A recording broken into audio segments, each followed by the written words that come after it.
खुलुमबाय बेयो बड'लेण्ड इंखं टेलिभिजन दिनै 23 नभेम्बर 2024 सनिबार खालि सानसेनि बरादखौ नोंथांमोननि खाथियाव लाबोदों आं सदानन्द दैमारिया।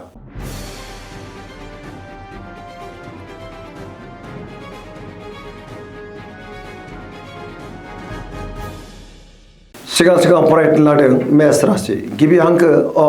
ल दिनैनि साना जोबोर मोजां बहानिफ्रायबा मोजां खौरां फैनोबो हागौ जेरावबो जाफुंसारगोन सुरखौ दिनै गोरलैयैनो फेजेननोबो हागोन जेरावबो देरहासारनो हागोन आरो जेनिबो आंखाल जानाय नङा। मावनो लानाय खामानिफ्रा दिनै थि समावनो आरो गोरलैयैनो मावफुंजागोन बहाबा दावबायनो एबा हान्थिनो खाबु मोननो हागौ आरो मोजाङैनो हान्थिनोबो हागोन। मावनो लानाय खामानिखौ मावफुंनो हानानै गोसोखौ जोबोर गोजोननाय मोनगोन। देहाया दिनै मोजाङैनो थागोन बहानिफ्रायबा मोजां खौरां फैनोबो हागौ। रांखावरियाव दिनै जोबोर मोजां बेफार फालांगियावबो मोजां होनजायो सोरबा लोगोनिफ्राय थोजासे हेफाजाबबो मोननो हागौ। समाजाव गोबां मान मोननो हागोन लाइमोनफ्रा दिनै जोबोर रमान्टिक जागोन गावबा गावनि गोसोनि साननायखौ फोरमायलायनोबो हागोन बहानिफ्रायबा मोजां खौरांबो फैनो हागौ पजिटिभ इनार्जिनि गोहोम गोग्लैगोन।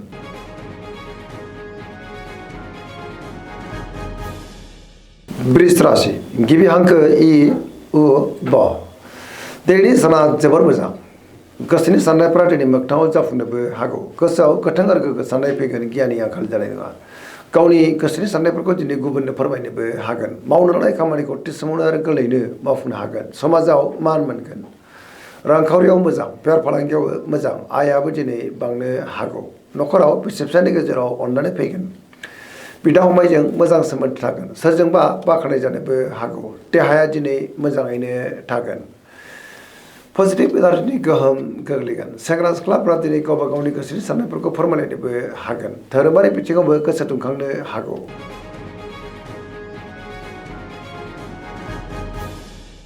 मिथुन राशि गिबि हांखो क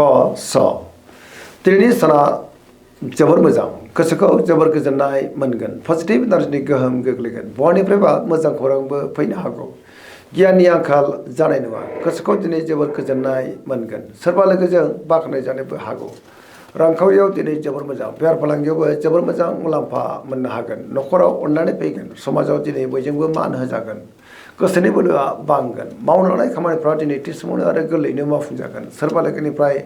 थोजासे हेफाजाब मोननोबो हागौ सोरजोंबा बाख्नाय जानोबो हागौ गुबुनजों दिनै मोजां सोमोन्दो लाखिनोबो रोंगोन लाइमोनफोरनि गोसोआ दिनै जोबोर रमान्टिक जागोन आरो गावबा गावनि गोसोनि साननायखौ फोरमायलायनोबो हागोन।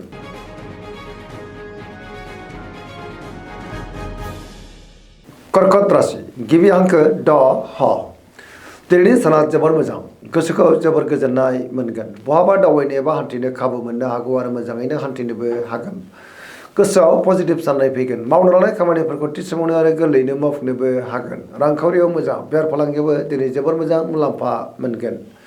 गुबुनजों मोजां सोमोन्दो लाखिनोबो रोंगोन देहाया दिनै मोजाङैनो थागोन न'खराव अननानै फैगोन बिदा फंबायनिफ्राय थोजासे हेफाजाबबो मोननो हागौ बिमा बिफाजों अनजासे गारगोन फरायसाफ्रा दिनै फरायनायाव गोसो दुंखांगोन आरो मोजां फिथाइ मोनगोन गुबुनजों दिनै मोजां सोमोन्दो लाखिनोबो रोंगोन आरो पजिटिभ इनार्जिनि गोहोम गोग्लैगोन।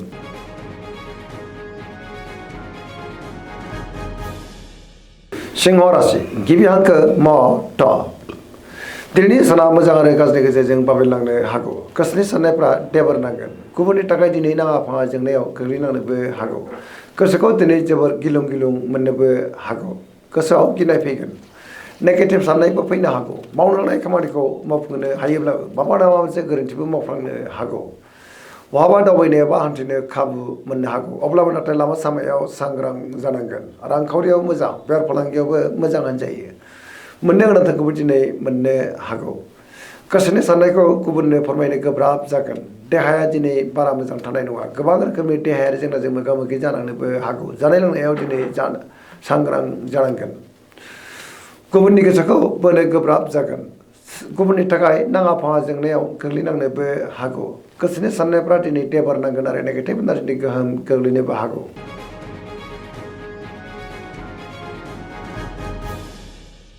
कन्या राशि गिबि हांखो फ ट दिनैनि साना जोबोर मोजां गोसोखौ जोबोर गोजोननाय मोनगोन गोसोआव पजिटिभ साननाय फैगोन गोथों आरो गोग्गो साननो रोंगोन गियाननि आंखाल जानाय नङा बबेबा आद्रा खामानिखौ दिनै गोरलैयैनो सुस्रांनो हागोन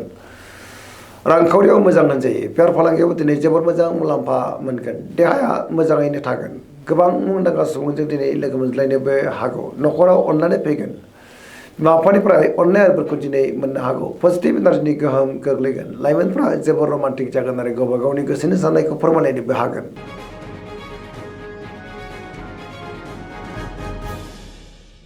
तुला राशि गिबि हांखो र ट दिनैनि साना जोबोर मोजां गोसोखौ जोबोर गोजोननाय मोनगोन बहाबा दावबायनो एबा हान्थिनो खाबु मोननो हागौ आरो मोजाङैनो हान्थिनोबो हागोन गोसोनि बोलोआ बांगोन गावनि गोसोनि साननायखौ दिनै गुबुननो फोरमायनोबो हागोन मावनो लानाय खामानिफोरखौ थि समावनो आरो गोरलैयैनो मावफुंनो हागोन देहाया मोजाङैनो थागोन जायखि खामानि मावा मानो मोनफ्रोमबो खामानिखौनो दिनै गोरलैयैनो मावफुंलांनो हागोन मोननो गोनांखौ दिनै मोननो हागोन न'खराव बिसि फिसायनि गेजेराव अननानै फैगोन समाजावबो मान मोनगोन बेफार फालांगियाव दिनै जोबोर मोजां मुलाम्फा मोननो हागोन गुबुननि गोसोखौ गोरलैयैनो बोनोबो हागोन लोगोफोरनिफ्राय थोजासे हेफाजाबबो मोननो हागौ गोदान थांखि लानो रोंगोन सेंग्रा सिख्लाफोरनि गोसोआ दिनै जोबोर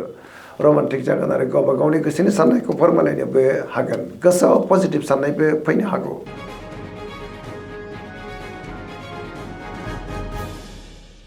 वृश्चिक राशि गिबि हांखो न स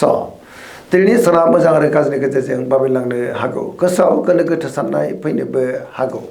समाजाव मान मोनगोन बहाबा दावबायनो एबा हान्थिनो खाबु मोननो हागौ आरो मोजाङैनो हान्थिनोबो हागोन देहाया दिनै बारा मोजां थानाय नङा गोबां रोखोमनि देहायारि जेंनाजों मोगा मोगि जानांनोबो हागौ गगा बायदिसिनाजों खस्थ' मोननांनोबो हागौ गोसोनि साननायफ्रा दिनै देबोरनांगोन समाजाव बयजोंबो मान होजागोन न'खराव अननानै फैगोन रांखावरियाव मोजां अब्लाबो नाथाय नाङा फाङा खरसायाबो बांनो हागौ बेफार फालांगियाव मोजां होनजायो देहाया दिनै बारा मोजां थानाय नङा गुबुननिफ्राय हेफाजाब लानांनोबो हागौ फरायसाफ्रा दिनै फरायनायाव गोसो दुंखांगोन आरो मोजां फिथाइ मोनगोन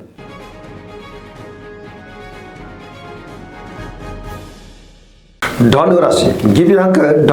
फ भ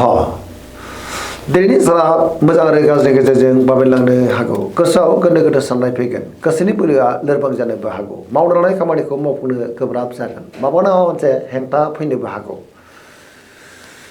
गोसोनि साननायफ्रा दिनै देबोरनांगोन रांखावरियाव बारा मोजां नङा नाङा फाङा खरसायाबो बांनो हागौ बेफार फालांगियाव बारा मोजां नङा होनजायो गुबुनजों दिनै मोजां सोमोन्दो लाखिनो गोब्राब जानोबो हागौ बहाबा हान्थियोब्ला दिनै लामा सामायाव सांग्रां जानांगोन देहाया मोजाङैनो थागोन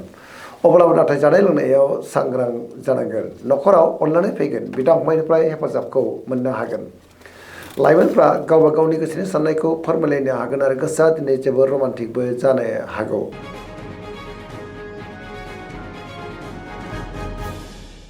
मकर राशि गिबि हांखो ख ज दिनैनि साना जोबोर मोजां गोसोआव गोथों आरो गोग्गो साननाय फैगोन मावनो लानाय खामानिखौ दिनै थि समावनो आरो गोरलैयैनो मावफुंनोबो हागोन रांखावरियाव जोबोर मोजां अब्लाबो नाथाय खरसाया बांनो हागौ बेफार फालांगियाव दिनै जोबोर मोजां मुलाम्फा मोनगोन गोबां मुंदांखा सुबुंजों दिनै लोगो मोनज्लायनोबो हागौ मोनफ्रोमबो खामानिखौनो दिनै गोरलैयैनो मावफुंलांनो हागोन गोदान खामानियावबो आखाइ होजेननो हागोन न'खराव दिनै बिमा बिफानिफ्राय अननाय आबोरखौ मोननो हागौ बिदा फंबायनिफ्राय हेफाजाब मोनगोन सेंग्रा सिख्लाफ्रा दिनै गावबा गावनि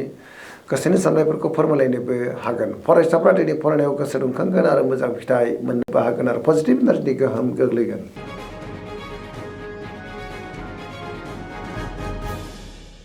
कुम्भ राशि गिबि हांखो ग स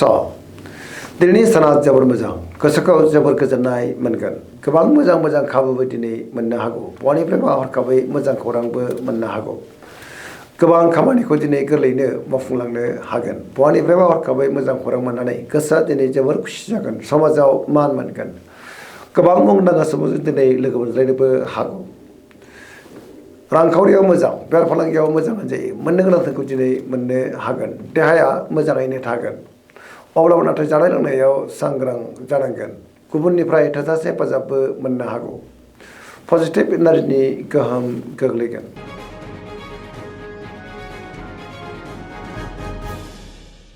मीन राशि गिबि हांखो द स दिनैनि साना जोबोर मोजां गोसोखौ जोबोर गोजोननाय मोनगोन सोरबा लोगोजों बाख्नाय जानोबो हागौ गोसोआव दिनै पजिटिभ साननाय फैगोन गोथों आरो गोग्गो साननो रोंगोन गियाननि आंखाल जानाय नङा गावनि गोसोनि साननायफोरखौ दिनै गुबुननो फोरमायनोबो हागोन रांखावरियाव मोजां अब्लाबो नाथाय खरसाया बांनो हागौ बेफार फालांगियाव दिनै जोबोर मोजां मुलाम्फा मोनगोन सोरजोंबा बाख्नायजानोबो हागौ लाइमोनफोरनि गोसोआ दिनै जोबोद रमान्टिक जागोन आरो गावबा गावनि गोसोनि साननायफोरखौ फोरमायलायनोबो हागोन धोरोमारि बिथिङावबो दिनै गोसो दुंखांनो हागौ दिनैनि राशि फरायनाया एसेनोसै जोबनायाव बेखौनो खावलायो जाहाथे नोंथांमोना सानफ्रामबो जोंनि बे बड'लेण्ड इंखं टेलिभिजनखौ नायबाय थायो आरो साबस्क्राइब खालामो लोगोसे लाइक खालामो आरो शेयार खालामो एसेनोसै गोजोन्थों